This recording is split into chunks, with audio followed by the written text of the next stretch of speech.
상상력. 이 단어를 들으면 무엇이 떠오르시나요? 어린아이의 동심 어린 놀이, 혹은 현실과 동떨어진 몽상가의 뜬구름 잡는 이야기일까요? 많은 현대인들에게 상상력은 바쁘고 치열한 현실 속에서 잠시 잊고 지내는 어쩌면 사치스러운 능력처럼 여겨지기도 합니다.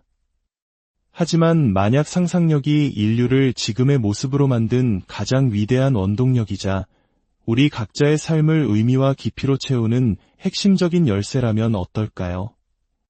이 이야기가 여러분의 마음에 작은 울림을 준다면 구독과 좋아요를 통해 더 많은 분들과 이 지혜를 나누는 일에 동참해주세요. 여러분의 작은 클릭 하나가 저희에게는 큰 격려가 되며 여러분의 삶에도 좋은 기운을 더하는 시작이 될 것입니다. 오늘 우리는 심리학의 거장 칼융의 시선을 빌려 상상력이라는 미지의 대륙을 함께 탐험해보고자 합니다. 이것은 단순히 공상에 대한 이야기가 아닙니다. 우리 내면의 가장 깊은 곳과 연결되고 진정한 나 자신을 발견하며 삶의 의미를 창조해나가는 위대한 여정에 대한 이야기입니다. 이야기의 시작은 아주 먼 옛날 인류의 여명이 밝아오던 시점으로 거슬러 올라갑니다. 약 7만 년 전 인류 역사상 가장 극적인 변화가 일어났습니다. 고고학자들은 이를 인지혁명이라 부릅니다. 이 혁명의 중심에 있었던 것이 바로 상상력의 탄생이었습니다. 상상력이란 무엇일까요? 간단히 정의하자면 지금 내 눈앞에 존재하지 않는 것, 혹은 세상에 아예 존재하지 않는 것을 마음속에 이미지로 그려내는 능력입니다. 오감으로 감지할 수 없는 것을 떠올리는 힘이죠. 고인류학자들은 7만 년 전을 기점으로 인류가 만든 유물이 질적으로 완전히 달라지는 것을 발견했습니다. 그 이전의 석기는 돌을 깨뜨려 날카롭게 만드는 즉흥적이고 단순한 형태에 가까웠습니다. 하지만 인지혁명 이후 우리는 완전히 새로운 차원의 창조물들을 마주하게 됩니다. 나무와 돌, 동물의 힘줄을 결합하여 만든 활과 화살, 사자의 머리를 한 인간의 조각상, 정교한 벽화와 건축물의 흔적들. 이 모든 것은 결코 우연히 만들어질 수 없습니다. 돌멩이와 나뭇가지를 보며 이 둘을 합치면 더 멀리 있는 사냥감을 잡을 수 있겠다고 마음속으로 먼저 그려보는 과정, 즉 상상력이 반드시 필요합니다. 사자와 사람을 마음속에서 결합시켜 새로운 존재를 떠올리는 능력, 이것이 바로 상징과 신화, 종교와 예술의 씨앗이 되었습니다. 과학자들은 이러한 능력이 전두엽 피질이 뇌의 다른 부분을 정교하게 통제하는 전전두엽 통합이라는 과정 덕분에 가능해졌다고 설명합니다. 간단히 말해 인류는 비로소 보이지 않는 것을 보고 없는 것을 만들어내는 경이로운 능력을 갖게 된 것입니다. 이 상상력은 단순히 도구를 만드는 데 그치지 않았습니다. 인류에게 가장 강력한 생존 무기를 선물했는데 그것은 바로 미래를 시뮬레이션하는 능력입니다. 상상할 수 없다면 우리는 미래를 계획할 수 없습니다. 과거의 경험을 바탕으로 눈앞의 상황에 반응하는 것만이 전부일 것입니다. 하지만 상상력이 있다면 우리는 마음속에 일종의 가상 실험실을 만들 수 있습니다. 예를 들어, 만약 내가 부족의 규칙을 어긴다면 다른 사람들은 어떻게 반응할까? 저 맹수를 사냥하기 위해 어떤 계획을 세워야 실패하지 않을까? 와 같은 가상 시나리오를 수없이 실행해 볼 수 있습니다. 언어가 탄생하기 전이라도 우리는 이 모든 것을 이미지로 떠올리며 가장 안전하고 효율적인 길을 찾아낼 수 있었습니다. 이 능력은 오늘날 우리에게도 여전히 유효하며 때로는 우리가 그 가치를 잊고 지내기도 합니다. 직장 상사에게 불만을 이야기하고 싶을 때 무작정 찾아가 감정을 쏟아내는 대신 잠시 멈춰 상상 속에서 대화를 시뮬레이션 해보는 것입니다. 내가 이렇게 말하면 상대는 어떤 표정을 짓고 어떤 대답을 할까? 어떤 단어와 톤을 사용해야 내 의도가 왜곡 없이 전달될까? 이 짧은 마음속 실험은 현실에서의 무모한 충돌을 막고 훨씬 더 지혜로운 해결책을 찾게 해줍니다. 하지만 상상력은 이렇게 현실적인 문제 해결을 위한 도구에만 그치지 않습니다. 상상력에는 우리의 의지로 통제할 수 있는 자발적 상상과 우리의 의지와 상관없이 불쑥 찾아오는 비자발적 상상이 있습니다. 자발적 상상은 우리가 휴가 계획을 세우며 바르셀로나의 햇살을 떠올리거나 J.R.R. 톨킨처럼 중간계라는 거대한 세계를 창조해내는 것처럼 즐겁고 창의적인 활동입니다. 운동선수들이 중요한 경기를 앞두고 완벽한 플레이를 마음속으로 수없이 반복 연습하는 이미지 트레이닝 또한 자발적 상상력의 강력한 힘을 보여주는 예입니다. 어려운 과제를 앞두고 있다면 먼저 그 일을 성공적으로 해내는 자신의 모습을 생생하게 상상해보세요. 그 상상은 현실의 길을 터주는 보이지 않는 청사진이 될 것입니다. 반면 비자발적 상상은 때로 우리를 고통스럽게 하기도 합니다. 어두운 미래에 대한 걱정, 떨쳐내려 해도 반복해서 떠오르는 불안한 생각들, 악몽과 같은 것들이 여기에 해당합니다. 상상력은 우리를 가장 멋진 곳으로 데려갈 수도 있지만 가장 어두운 심연으로 끌고 갈 수도 있는 양날의 검과 같습니다. 바로 이 지점에서 칼 융은 우리에게 중요한 통찰을 제시합니다. 그는 의지와 상관없이 떠오르는 비자발적 상상, 특히 꿈이야말로 우리 내면의 더 깊은 지혜, 즉 무의식과 연결되는 가장 중요한 통로라고 보았습니다. 생각해 보십시오. 우리는 매일 밤 의식적인 나로서는 도저히 만들어낼 수 없는 기이하고 놀라운 이야기들을 경험합니다. 현실에서는 전혀 관계없던 사람과 사물, 장소가 뒤섞여 기상천외한 서사를 만들어냅니다. 꿈은 그 자체로 우리 정신의 경이로운 창조 활동이며 내 안에 또 다른 내가 보내는 메시지입니다. 융은 이러한 꿈이나 무의식적인 환상을 적극적으로 탐구하는 적극적 명상이라는 기법을 발전시켰습니다.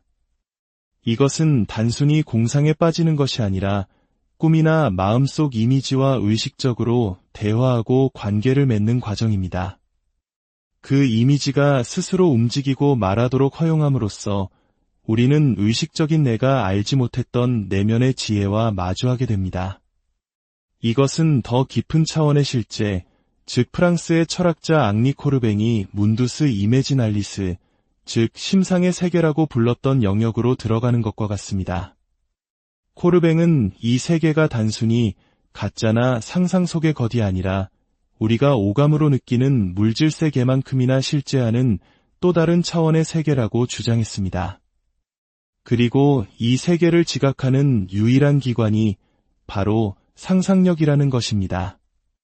소설 해리포터의 마지막 장면에서 해리는 죽은 덤블도어 교수를 만납니다. 그는 덤블도어에게 묻습니다. 이건 진짜인가요? 아니면 제 머릿속에서 일어나고 있는 건가요? 덤블도어는 이렇게 답합니다. 물론 이건 내 머릿속에서 일어나고 있단다, 해리. 하지만 그렇다고 해서 왜 이게 진짜가 아니란 말이냐?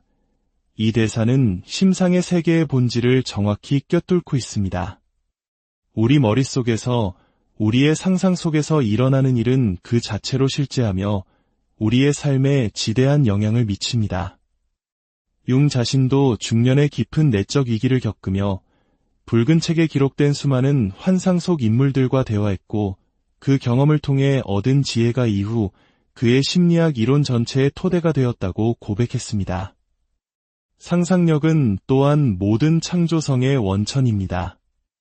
무에서 유를 만들어내는 힘입니다. G, K. 롤링이 기차 안에서 마법 학교에 가는 소년의 이미지를 불현듯 떠올렸을 때 세상에는 해리포터가 존재하지 않았습니다. 하지만 그 작은 상상의 씨앗은 이제 전 세계적인 문화 현상이라는 거대한 숲을 이루었습니다. 우리 모두가 위대한 예술가나 작가가 될 필요는 없습니다. 하지만 우리 각자는 상상력을 통해 자신의 삶에 의미를 부여하고 자신만의 고유한 이야기를 만들어 나갈 수 있습니다. 가족이나 사회가 정해놓은 길, 올바른 삶의 방식에 얽매이는 대신 내면의 목소리에 귀 기울이고 더 깊은 무언가에 연결될 때 우리는 진정한 자유를 경험합니다. 영화 인생은 아름다워를 기억하시나요? 아버지는 끔찍한 강제 수용소의 현실 속에서 아들에게 이곳이 하나의 거대한 게임이라고 상상력을 발휘해 이야기해줍니다.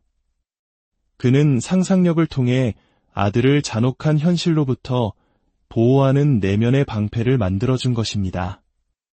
이처럼 상상력은 가장 어두운 순간에도 우리를 지탱해주는 강력한 힘이 될 수 있습니다. 이제 한 젊은 음악가의 꿈 이야기를 통해 상상력이 어떻게 우리를 안내하고 치유하는지 구체적으로 살펴보겠습니다. 35살의 이 남성은 주거복지사로 일하며 음악가의 꿈을 키우고 있습니다. 어느 날 그는 이런 꿈을 꿉니다. 저녁 시간 그는 천장이 높고 벽이 유리로 된 멋진 바에 있습니다. 그곳에서 사라라는 이름의 여성 음악 전문 변호사를 만나기로 했습니다. 그녀는 분홍색 블라우스를 입고 긴 갈색 머리에 안경을 쓴 모습입니다. 두 사람은 바의 가장 위층 야외 발코니에서 만납니다. 그는 흑백 무늬의 일렉트릭 기타를 들고 있습니다. 현실에서 그의 기타는 온통 흰색입니다. 그는 사라에게 자신의 오래된 노래를 들려주겠다고 말하며 평소 잘 연주하지 않던 감성적인 곡을 연주합니다. 가사는 자신이 새가 되어 더 나은 곳으로 날아오른다는 내용입니다. 다행히 그녀도 주변 사람들도 노래를 좋아합니다. 그들은 아래층으로 내려옵니다. 사라는 그의 음악 경력을 위해 무엇을 해야 하는지 아주 실질적인 조언을 해줍니다. 시장 노출과 같은 용어를 쓰며 그를 위해 몇몇 공연을 잡아주겠다고 말합니다. 그는 본능적으로 그녀를 신뢰하게 됩니다. 마지막으로 그들은 가장 낮은 층, 즉 지하로 내려갑니다. 내려가면서 그는 그녀에게 자신의 과거에 대해 아는지 묻습니다. 젊었을 때 잠시 성공했지만 밴드를 해체했던 이야기를 털어놓습니다. 그녀는 듣고 나서 이렇게 말합니다. 좋아요. 그때 왜 성공했었죠? 좋은 계약과 올바른 시장 전략이 있었기 때문이에요. 우리는 지금 그걸 다시 할 겁니다. 그리고 그는 잠에서 깼습니다. 이 꿈은 그가 현재 직장에서 곧 해고될 것이라는 통보를 받은 직후의 꿈입니다. 그는 음악을 자신의 진정한 소명이라고 생각하고 있습니다. 이 꿈은 오늘 우리가 이야기한 상상력의 모든 측면을 아름답게 보여줍니다. 먼저 꿈속의 기타는 현실의 흰색 기타가 아닌 흑백 기타입니다. 이것은 순수한 예술성과 현실적인 비즈니스라는 두 가지 상반된 요소의 결합을 상징합니다. 진정한 성공을 위해서는 이 두 가지가 모두 필요하다는 것을 암시합니다. 여성 변호사 사라는 그의 내면에 존재하는 여성성, 즉 아니마의 긍정적인 모습입니다. 그는 현실에서 남성 음반업계 임원들에게 부정적인 경험이 많았지만 꿈속의 아니마는 그가 신뢰할 수 있고 매우 실용적인 지혜를 가진 존재로 나타납니다. 그의 창의적이고 감성적인 측면과 균형을 이루는 이성적이고 현실적인 측면을 상징하는 것이죠.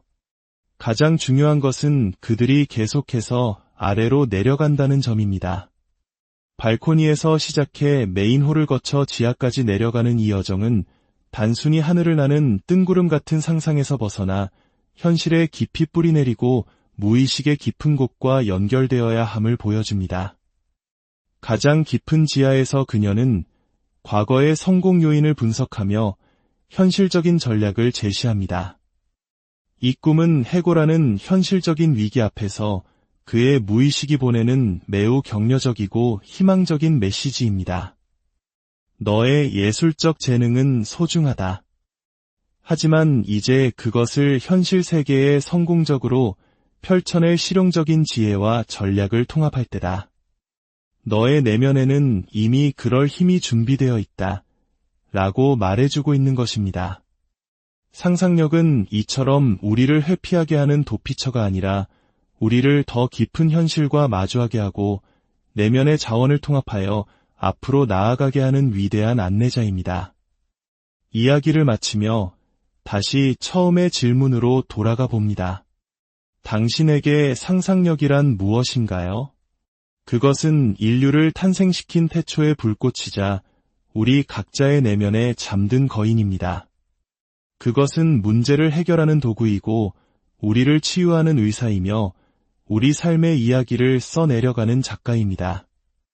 오늘 밤 잠들기 전 잠시 눈을 감고 여러분의 내면에서 어떤 이미지가 떠오르는지 귀 기울여보는 것은 어떨까요? 그곳에 당신의 삶을 더 풍요롭게 할 놀라운 지혜가 숨쉬고 있을지 모릅니다.